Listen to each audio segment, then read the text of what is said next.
নিজের বাড়ি মনে করে নিজের মতো করে খাওয়া দাওয়া করে। বাবা আলী, তুই আমাগরে এইভাবে তোর ঘরে জায়গা দিলি, আমরা মনে হয় তোরা খুব বিপদের মধ্যে ফেলাই দিলাম, তাই না রে? নিজের পোলাই ঘর নোংরা হইব দেখে ওর ঘরে আমাকে জায়গা দিল না, আর সেইখানে তুই আমাকে এইভাবে আমাকে বিপদের দিনে পাশে দাঁড়াইলি। আল্লাহ তোর মঙ্গল করুক, তোর কাছে আমরা কৃতজ্ঞ। আমি আসলে বুঝতে পারি নাই ঢাকা শহরে এত ভালো মানুষ আছে। চাচা, এই শহরে আমি অনেক সময় কাটাইছি। সে কত বছর আগে আমি এই শহরে আইছিলাম, গ্রাম থেকে আইছিলাম।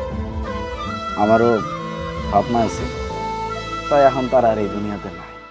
আপনাকে যখন আমি দেখছি, আপনাকে দেখলেই কেন জানি মনে হয় যে আপনারা আমার আপন মানুষ। এখন এত কথাবার্তা করেন না তো, আপনারা খাওয়া দাওয়া শুরু করেন। কিছু খান নাই, খান।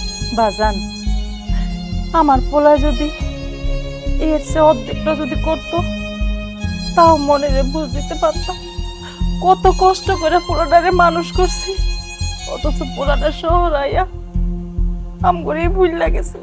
চাচি, সবার মন মানসিকতা তো একরকম হয় না। আপনাকে বলা হয়েছে টাকা পয়সা, অর্থ সম্পত্তি, এসব কিছুর লোভে সবকিছু ভুলে গেছে।